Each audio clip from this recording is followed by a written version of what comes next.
Hello everyone, welcome back to our channel Srishti Smart Brains. So today we will cover unit number 3 of our general elective Introduction to Indian Constitution. So we have already covered unit number 1 and unit number 2. अगर आप लोगों ने वो वाले videos नहीं देखे हैं तो first go and watch those videos.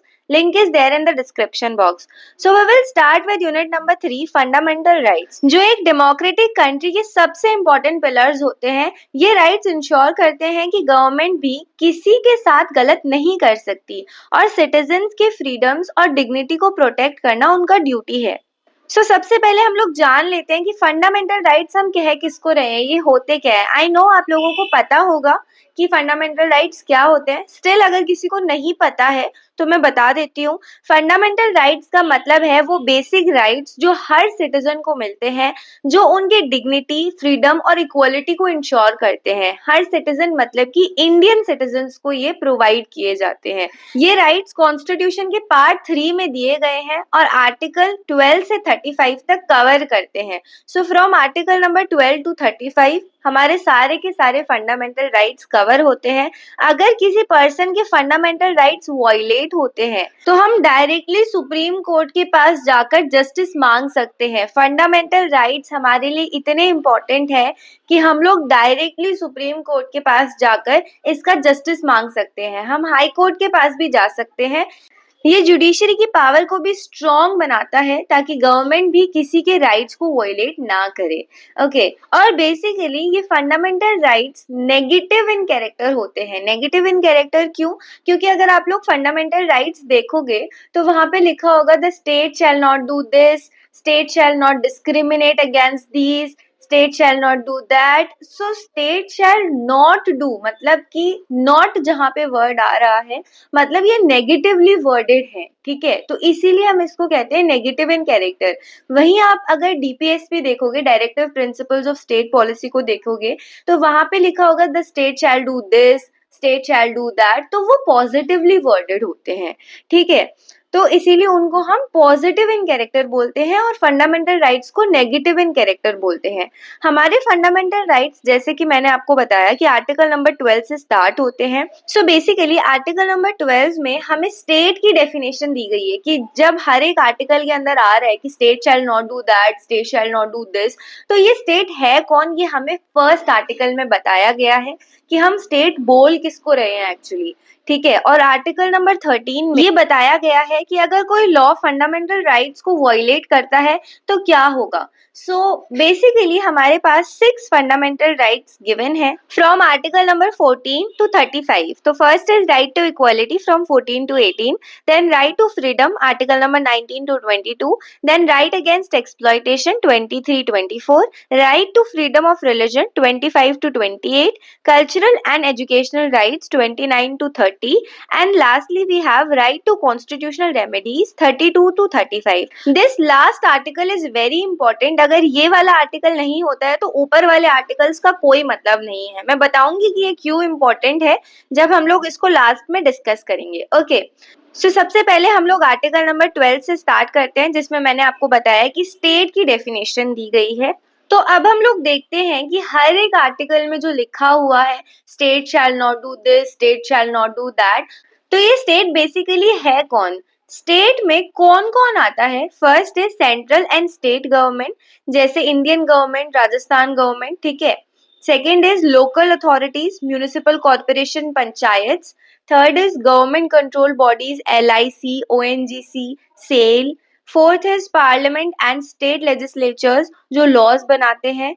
Fifth is any other government control authority जैसे UGC, इलेक्शन कमीशन, ये सारे के सारे स्टेट के अंडर आते हैं। अगर आपके ये सारे एंटिटीज आपके फंडामेंटल राइट्स को वायलेट करते हैं तो आप लोग डायरेक्टली सुप्रीम कोर्ट के पास जा सकते हैं। ओके, तो क्या प्राइवेट बॉडीज भी स्टेट में आती हैं? अगर गवर्नमेंट कंट्रोल करती है तो हाँ जरूर आती है। जैसे प्राइवेट स्कूल्स अगर रिजर्वेशन रूल्स ना माने तो उनके खिलाफ एक्शन हो सकता है। Now article number 13, laws inconsistent with fundamental rights. अगर कोई लॉ फंडामेंटल राइट्स वायलेट करे तो क्या होगा? First, pre constitution laws, independence के पहले के कोई भी लॉज जो फंडामेंटल राइट्स के अगेंस्ट हो ऑटोमेटिकली वॉइड हो जाते हैं।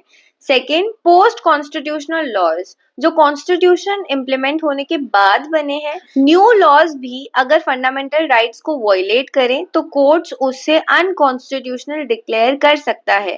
Third is judicial review, supreme court और हाई कोर्ट किसी भी लॉ को फंडामेंटल राइट्स के बेसिस पे चेक कर सकती है। जैसे फॉर एग्जाम्पल, अगर एक लॉ सिर्फ एक रिलीजन के लोगों को वोट देने दे तो वो आर्टिकल नंबर 14 के अगेंस्ट होगा और कैंसिल हो जाएगा।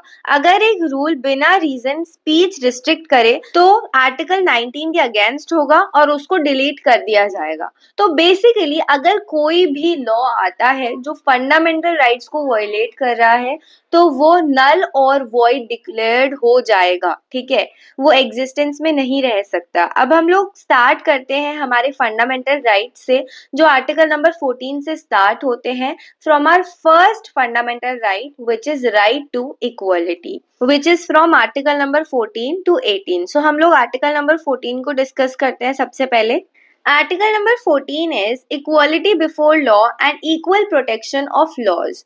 लॉ के सामने सब बराबर होते हैं, ये दो कॉन्सेप्ट को डिफाइन करता है। First is equality before law, government भी किसी सिटीजन के साथ पार्शियलिटी नहीं कर सकती। जैसे एक कॉमन सिटीजन और प्राइम मिनिस्टर दोनों के लिए लॉ सेम होगा। जैसे फॉर एग्जाम्पल, अगर एक पॉलिटिशियन क्राइम करे तो उसके लिए भी वही पनिशमेंट होगी जो एक नॉर्मल सिटीजन के लिए होगी। सो कोई भी डिस्क्रिमिनेशन नहीं होगा, इक्वली ट्रीट किया जाएगा, चाहे कोई कितना भी स्पेशल इंसान क्यों ना हो। अगर उसने कोई क्राइम किया है तो उसको भी वही पनिशमेंट दी जाएगी जो एक नॉर्मल सिटीजन को दी जाती है। सेकेंड इसका पार्ट है इक्वल प्रोटेक्शन ऑफ लॉज, सबको इक्वल अपॉर्चुनिटीज मिलनी चाहिए। जैसे अगर गवर्नमेंट एक पॉलिसी बनाए जो इकोनॉमिकली वीक लोगों की हेल्प करे तो ये डिस्क्रिमिनेशन नहीं होगा बल्कि इक्वल अपॉर्चुनिटी प्रोवाइड करेगा। So now let's see article number 15, no discrimination on specific grounds. किसी भी सिटीजन के साथ रिलीजन, रेस, कास्ट, सेक्स या प्लेस ऑफ बर्थ के बेसिस पे डिस्क्रिमिनेशन नहीं होगा। इसका मतलब ये है कि गवर्नमेंट किसी भी सिटीजन को इन वजहों से अनफेयर ट्रीट नहीं कर सकती। मतलब अगर कोई सिक्स्थ ग्राउंड आता है डिस्क्रिमिनेशन का तो क्या गवर्नमेंट डिस्क्रिमिनेट कर सकती है? तो यस, कर सकती है। लेकिन अगर रिलीजन, रेस, कास्ट, सेक्स या प्लेस ऑफ बर्थ के बेसिस पे डिस्क्रिमिनेशन हो रहा है तो वो चीज गवर्नमेंट नहीं कर सकती। जैसे फॉर एग्जांपल, अगर एक स्कूल किसी चाइल्ड को सिर्फ इस वजह से एडमिशन ना दे क्योंकि वो लोअर कास्ट का है तो ये आर्टिकल 15 को वायलेट करेगा और ये चीज गवर्नमेंट नहीं कर सकती है। और जैसे कि अगर एक कॉलेज गर्ल्स के लिए अलग हॉस्टल बनाए तो ये अलाउड है क्योंकि ये सेफ्टी के लिए है, डिस्क्रिमिनेशन नहीं है यहाँ पे। ओके, यहाँ पे कुछ एक्सेप्शंस हैं, जैसे कि special provisions for women and children allowed है। फॉर एग्जांपल, लेडीज के लिए reserved seats in buses and trains. Backward classes के लिए रिजर्वेशन अलाउड है, for example SC, ST, OBC के लिए reservation in education and jobs. Now article number 16, equal opportunity in public employment. सरकारी job सबके लिए ओपन होनी चाहिए बिना किसी डिस्क्रिमिनेशन के। इसका मतलब है कि गवर्नमेंट जॉब्स या promotions religion, caste, sex etcetera के बेसिस पे डिनाई नहीं किया जा सकता। फॉर एग्जाम्पल, अगर एक स्टेट गवर्नमेंट बोले कि सिर्फ एक पर्टिकुलर कास्ट के लोग ही पुलिस फोर्स में रिक्रूट होंगे तो ये अनकॉन्स्टिट्यूशनल होगा। इसमें कुछ एक्सेप्शंस है, जैसे SC, ST, OBC और इकोनॉमिकली वीकर सेक्शंस EWS के लिए रिजर्वेशंस अलाउड हैं। अगर एक जॉब सिर्फ मेल या फीमेल के लिए स्पेसिफिक है, लाइक आर्मी कॉम्बैट रोल्स, तो वो अलाउड है। Now article number 17, abolition of untouchability. Untouchability को बिल्कुल खत्म कर दिया गया है और ये एक पनिशेबल ऑफेंस है। अनटचेबिलिटी का मतलब कोई भी लोअर कास्ट के लोगों के साथ डिस्क्रिमिनेशन या उनको अलग ट्रीट करना। जैसे फॉर एग्जाम्पल, अगर एक लोअर कास्ट फैमिली को मंदिर में एंट्री ना दी जाए तो ये आर्टिकल 17 का वायलेशन है। या फिर अगर किसी स्कूल में किसी बच्चे को अलग बिठाने को कहा जाए कास्ट की वजह से तो ये इलीगल है। अगर कोई अनटचेबिलिटी प्रैक्टिस करता है तो उसको फाइन या जेल हो सकती है। Now article number 18, abolition of titles. बिना किसी लीगल रीजन के गवर्नमेंट किसी को स्पेसिफिक टाइटल नहीं दे सकती जो इनइक्वालिटी क्रिएट करे। क्या अलाउड नहीं है? राजा, महाराजा, नवाब जैसे रॉयल टाइटल्स बैन कर दिए गए हैं। अगर गवर्नमेंट किसी बंदे को स्पेशल स्टेटस दे जो उसको नॉर्मल सिटीजन से सुपीरियर बना दे तो ये अनकॉन्स्टिट्यूशनल है। तो इसमें क्या चीज अलाउड है? गवर्नमेंट एकेडमिक और मिलिट्री ऑनर्स दे सकती है। For example Bharat Ratna, Padma Shri awards, Param Vir Chakra etcetera, या फिर डॉक्टर, इंजीनियर, प्रोफेसर जैसे प्रोफेशनल टाइटल्स अलाउड है। जैसे फॉर एग्जाम्पल अगर एक किंग अपने आप को महाराजा बोलकर लोगों के ऊपर रूल करे तो ये इलीगल होगा। अगर किसी सोल्जर को परमवीर चक्र मिले ब्रेवरी के लिए तो ये अलाउड है। अब हम नेक्स्ट सेट ऑफ आर्टिकल्स देखते हैं under right to freedom, article number 19 to 22। Right to freedom हर सिटीजन को पर्सनल लिबर्टी और इंडिपेंडेंस इंश्योर करता है। इसके अंदर आर्टिकल 19 से 22 आते हैं जो स्पीच, मूवमेंट, लाइफ और प्रोटेक्शन फ्रॉम इलीगल डिटेंशन जैसे राइट्स प्रोवाइड करते हैं। सो फर्स्ट आर्टिकल से स्टार्ट करते हैं which is freedom of speech and other rights, article number 19। Her citizen को कुछ स्पेसिफिक फ्रीडम्स दिए गए हैं जो उनकी पर्सनल लिबर्टी को इंश्योर करते हैं। There are 6 important freedoms. First is freedom of speech and expression. हर सिटीजन अपनी बात बोल सकता है, लिख सकता है, सोशल मीडिया पे ओपिनियंस दे सकता है। इसकी कुछ लिमिट्स हैं जैसे कि hate speech and national security के अगेंस्ट नहीं होना चाहिए। Second is freedom to assemble peacefully. लोग पीसफुली प्रोटेस्ट कर सकते हैं बिना वीपन्स के। इसकी क्या लिमिट है? वायलेशन या इलीगल एक्टिविटीज अलाउड नहीं है। Third is freedom to form associations and unions. Trade unions, political parties या क्लब्स बनाने की फ्रीडम है। Fourth, freedom to move freely in India. हर सिटीजन इंडिया में कहीं भी जा सकता है। कुछ लिमिट्स है, मिलिट्री एरियाज या सेंसिटिव जोन्स रिस्ट्रिक्टेड हो सकते हैं। Fifth is freedom to reside and settle anywhere. कोई भी किसी भी स्टेट में सेटल हो सकता है। कुछ लिमिट्स है, ट्राइबल एरियाज और स्पेशल जोन्स रिस्ट्रिक्टेड हो सकते हैं। Sixth, freedom to practise any profession. कोई भी अपनी पसंद की जॉब या बिजनेस कर सकता है। कुछ लिमिटेशन है, इलीगल एक्टिविटीज जैसे ड्रग्स, ह्यूमन ट्रैफिकिंग अलाउड नहीं है। Now article number 20 is protection in criminal cases. किसी भी सिटीजन को अनफेयर क्रिमिनल प्रोसीडिंग्स का शिकार नहीं बनाया जा सकता। 3 मेन प्रोटेक्शंस गिवन है हमको। First is x post facto law. अगर कल एक नया क्राइम बनाया जाए कि अगर आप ऐसी कोई चीज करते हैं तो इसको क्रिमिनल माना जाएगा, क्रिमिनल के अंडर आएगा ये। तो अगर इस लॉ के बनने से पहले अगर आपने कोई एक्टिविटी की है, अगर आपने ऐसा कुछ करा है पहले से, तो उसके ऊपर कोई भी पनिशमेंट नहीं दे सकता क्योंकि उस टाइम पे ये लॉ नहीं था। लेकिन अब ये लॉ आया है, अगर लॉ बनने के बाद अगर किसी ने उस चीज को किया है तो उसके ऊपर लीगली एक्शंस लिए जा सकते हैं। Second is double jeopardy. एक इंसान को एक ही क्राइम के लिए 2 बार पनिश नहीं किया जा सकता। जैसे अगर एक इंसान ने कुछ क्राइम किया है और उसको जेल हुआ है, जितने भी पीरियड के लिए उसको जेल हुआ है, अगर उसने वो चीज कर लिया है फेस कि उसकी पनिशमेंट ओवर हो चुकी है, अब उसको दोबारा से आप आके नहीं बोल सकते हो कि आपने वो क्राइम किया था, अब आपको दोबारा। एक ही क्राइम के लिए आप किसी को 2 बार पनिश नहीं कर सकते हो। ओके, अगर वो कोई और क्राइम कर देता है, फिर से अगर वो सेम क्राइम करता है तो उसकी पनिशमेंट उसको दी जा सकती है। लेकिन एक बार क्राइम करने पे एक ही बार पनिशमेंट मिलती है, बार बार पनिशमेंट हम नहीं दे सकते हैं। Third is self incrimination. किसी भी इंसान को खुद के खिलाफ जबरदस्ती स्टेटमेंट देने को फोर्स नहीं किया जा सकता।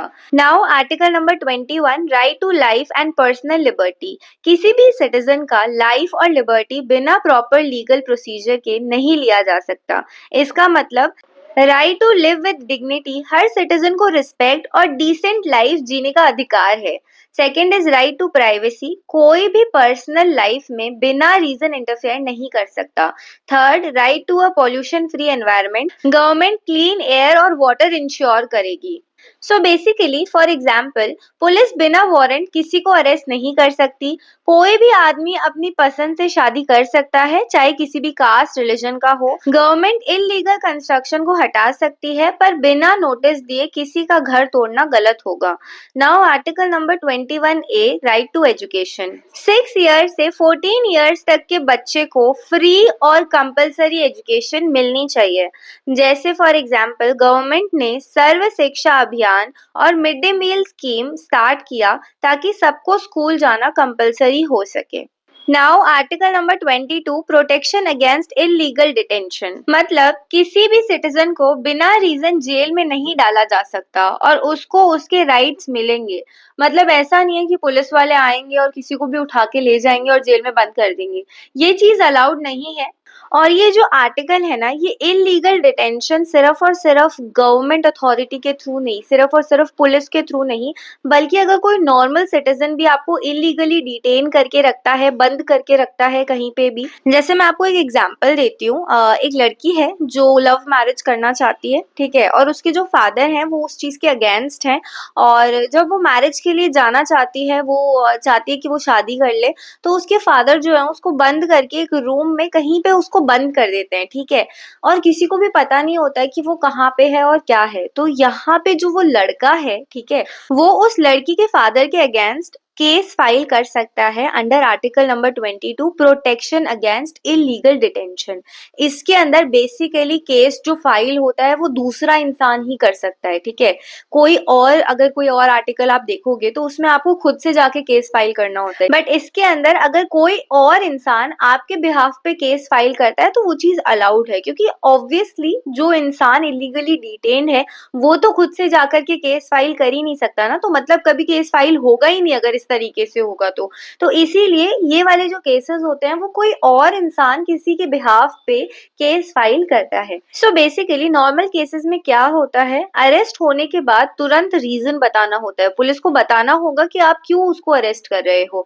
24 घंटे के अंदर जज के सामने प्रेजेंट करना होगा। अगर गलत अरेस्ट हो तो उसके अगेंस्ट केस फाइल किया जा सकता है। अब इसके प्रिवेंशन डिटेंशन केसेस देखते हैं। जैसे अगर किसी पर्सन से नेशनल सिक्योरिटी को डेंजर हो तो बिना ट्रायल एक स्पेसिफिक टाइम तक डिटेन किया जा सकता है। मैक्सिमम डिटेंशन पीरियड होता है 3 मंथ्स, उसके बाद रिव्यू कमिटी चेक करेगी। ओके, अब हम लोग देखेंगे next set of fundamental rights which is right against exploitation from article number 23 to 24। Right against exploitation लोगों को अनफेयर ट्रीटमेंट और फोर्स्ड लेबर से बचाता है। ये ह्यूमन डिग्निटी और इक्वल ट्रीटमेंट को इंश्योर करता है। So first let's see article number 23 which is prohibition of human trafficking and forced labour. किसी भी इंसान को जबरदस्ती काम करने के लिए फोर्स नहीं किया जा सकता। इसमें क्या प्रोहिबिटेड है? फर्स्ट इज ह्यूमन ट्रैफिकिंग, लोगों को खरीदना, बेचना या उनका इलीगल एक्सप्लॉयटेशन करना, जैसे फॉर एग्जांपल वुमेन और चिल्ड्रन को प्रोस्टिट्यूशन या बॉन्डेड लेबर में फोर्स करना। सेकेंड इज बेगार, फोर्स्ड लेबर, बिना सैलरी के जबरदस्ती किसी से काम करवाना, जैसे फॉर एग्जांपल लैंडलॉर्ड्स जो पुअर वर्कर्स को फ्री में काम करने के लिए फोर्स करते हैं।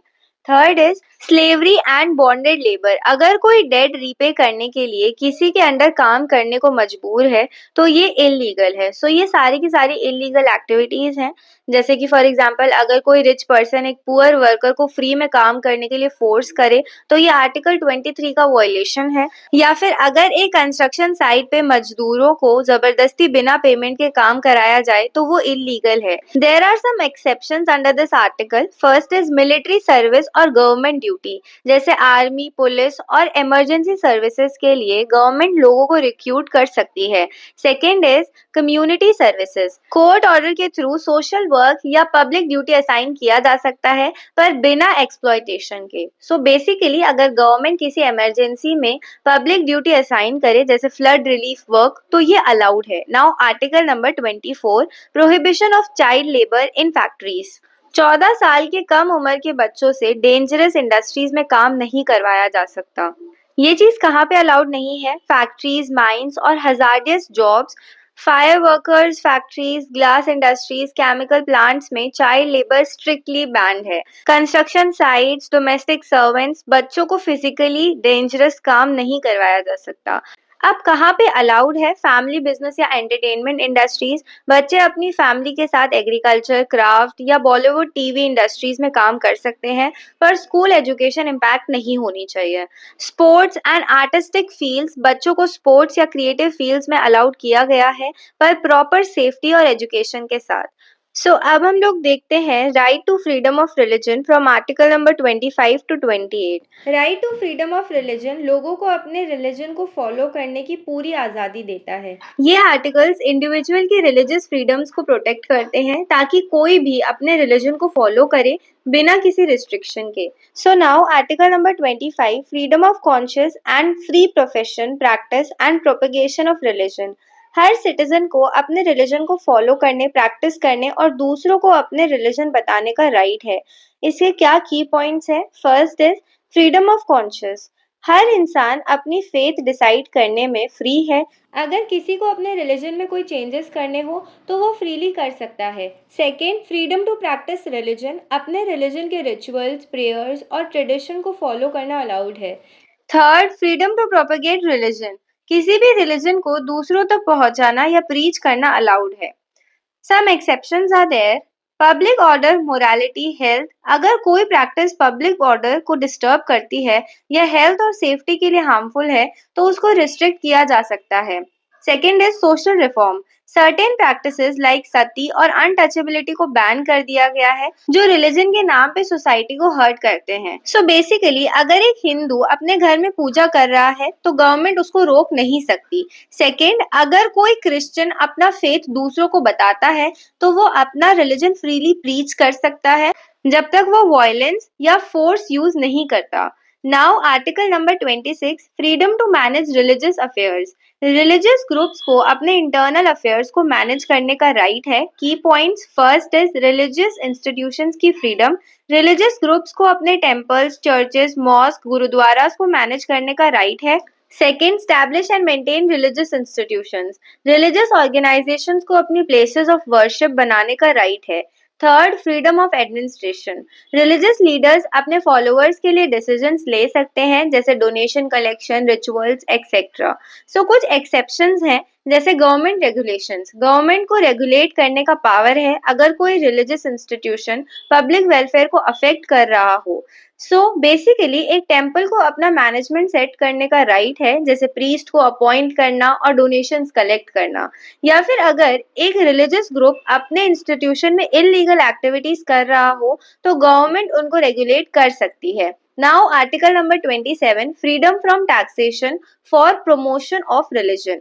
किसी भी रिलीजन को प्रमोट करने के लिए टैक्सेस नहीं लिए जा सकते। इसका मतलब नो रिलीजियस टैक्स। किसी भी इंडिविजुअल को अपने रिलीजन को फॉलो करने या स्प्रेड करने के लिए टैक्स नहीं दिए जाएंगे। सेकेंड इज गवर्नमेंट अपना बजट में रिलीजियस इंस्टीट्यूशंस को फंड नहीं दे सकती।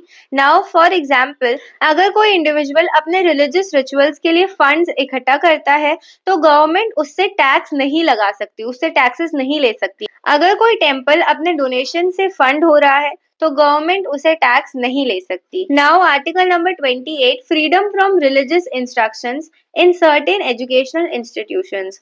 गवर्नमेंट स्कूल्स में रिलीजियस एजुकेशन नहीं दी जा सकती। इसका मतलब गवर्नमेंट फंडेड इंस्टीट्यूशंस में किसी भी स्पेसिफिक रिलीजन की एजुकेशन नहीं दी जा सकती।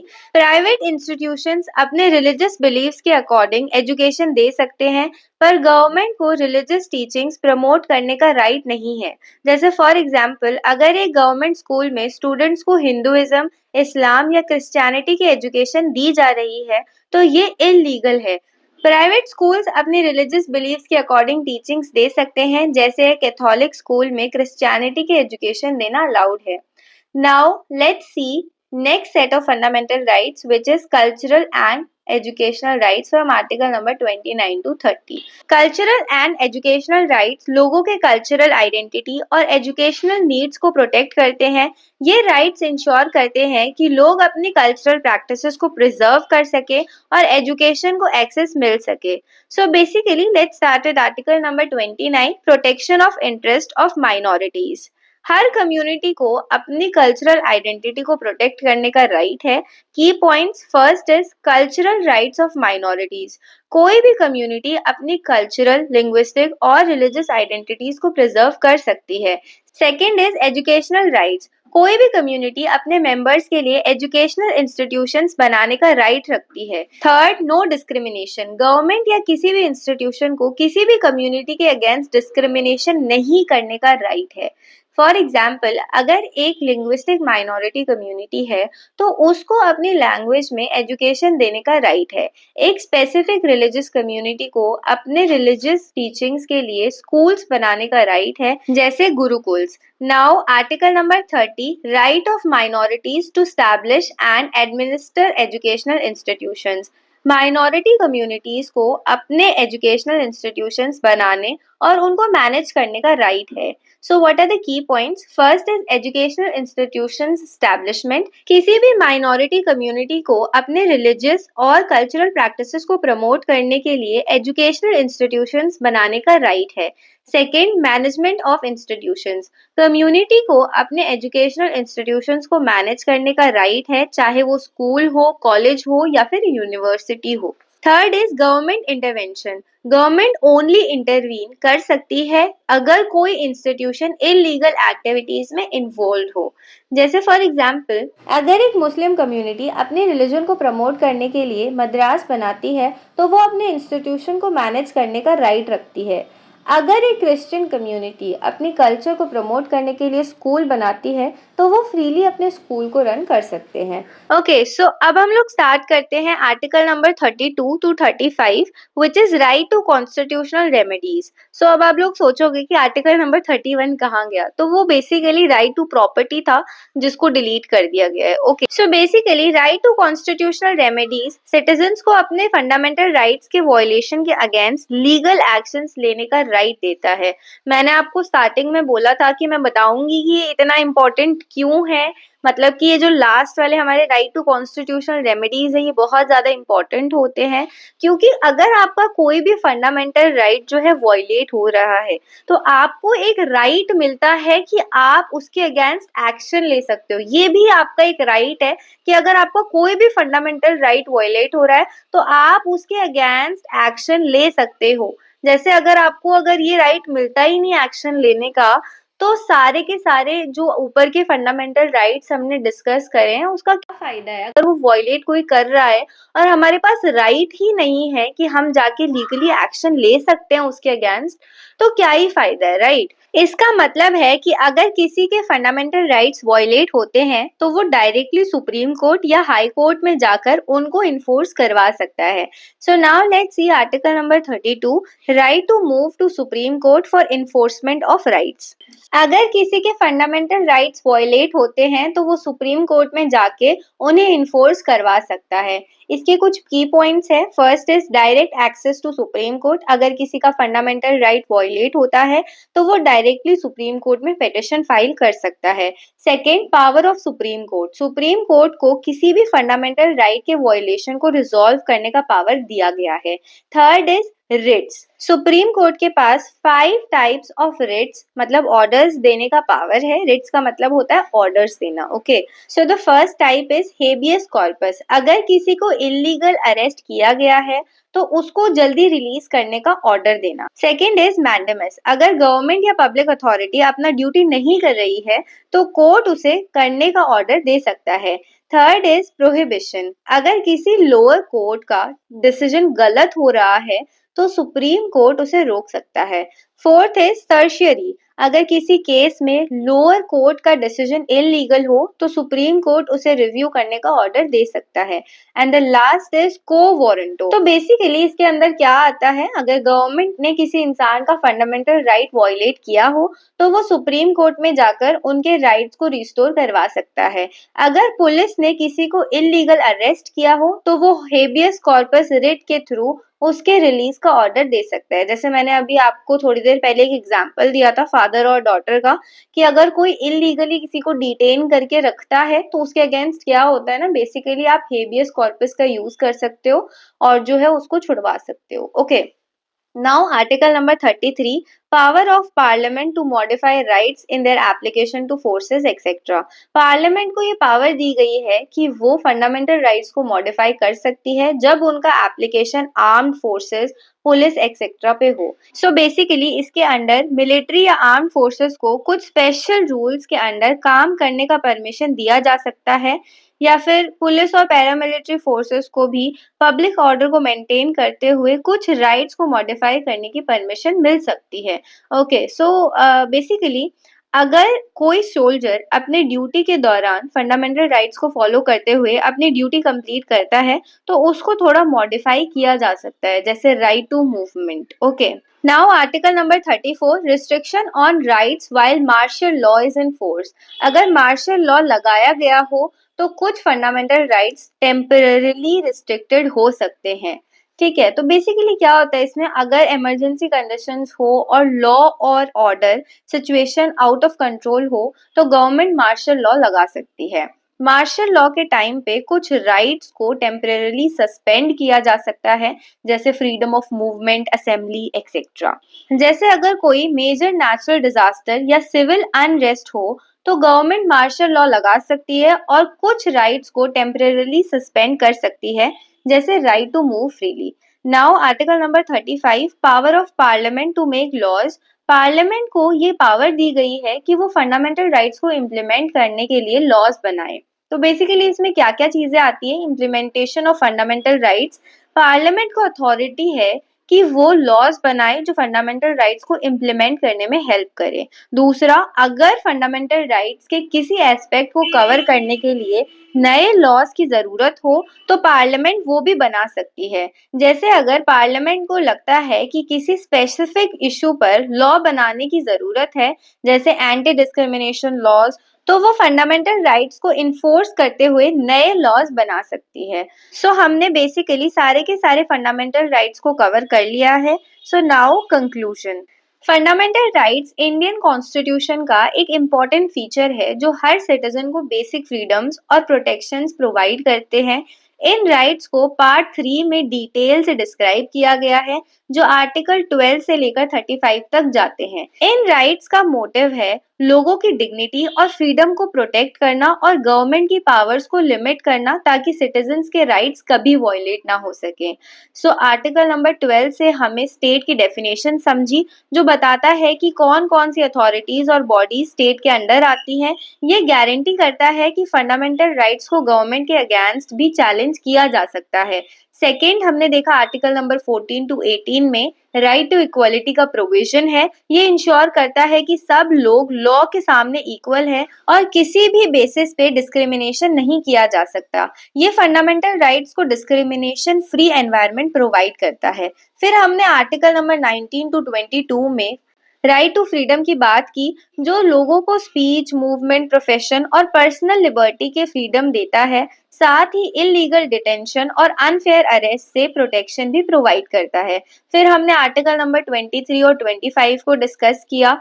राइट अगेंस्ट एक्सप्लॉयटेशन को प्रमोट किया गया है, जो ह्यूमन ट्रैफिकिंग और फोर्स लेबर को बैन करता है और child labour in hazardous industries को प्रोहिबिट करता है। देन 25 टू 28, जिसमें right to freedom of religion दिया गया है, जो लोगों को अपने रिलीजन को फॉलो करने, प्रैक्टिस करने और प्रोपोगेट करने का फुल राइट देता है। ये कल्चरल फ्रीडम्स को भी प्रोटेक्ट करता है। देन हमने आर्टिकल नंबर 29 और 30 में कल्चरल एंड एजुकेशनल राइट्स को कवर किया। ये राइट्स माइनॉरिटी कम्युनिटीज को अपनी कल्चरल आइडेंटिटी को प्रिजर्व करने और अपने एजुकेशनल इंस्टीट्यूशंस को स्टैब्लिश करने के राइट्स देते हैं। देन फाइनली हमने देखा आर्टिकल नंबर 32 टू 35, जिसमें राइट टू कॉन्स्टिट्यूशनल रेमेडीज दिए गए हैं, जो सुप्रीम कोर्ट और हाई कोर्ट को पावर देता है कि वो फंडामेंटल राइट्स को इन्फोर्स कर सकते हैं अगर किसी का राइट वॉयलेट हो। ये सिटीजन्स को लीगल रिकोर्स और प्रोटेक्शन देता है। फंडामेंटल राइट्स का एक इम्पॉर्टेंट रोल है डेमोक्रेसी और ह्यूमन डिग्निटी को प्रोटेक्ट करने में। ये हमारे फ्रीडम्स और इक्वालिटी को सिक्योर करते हैं और सिटीजन्स को जस्टिस और प्रोटेक्शन प्रोवाइड करते हैं against any form of discrimination, exploitation और इनजस्टिस। ये राइट्स हर एक सिटीजन को पता होने चाहिए ताकि वो अपने राइट्स का फुल यूटिलाइजेशन कर सके। So with this we have completed our unit number 3। So I hope आपको सारी की सारी चीजें अच्छे से क्लियर हो ही गई होंगी। अगर आपको फिर भी कोई डाउट्स है तो feel free to ask me in the comment box. I will reply you as soon as possible. Thank you so much for watching and don't forget to subscribe to my channel.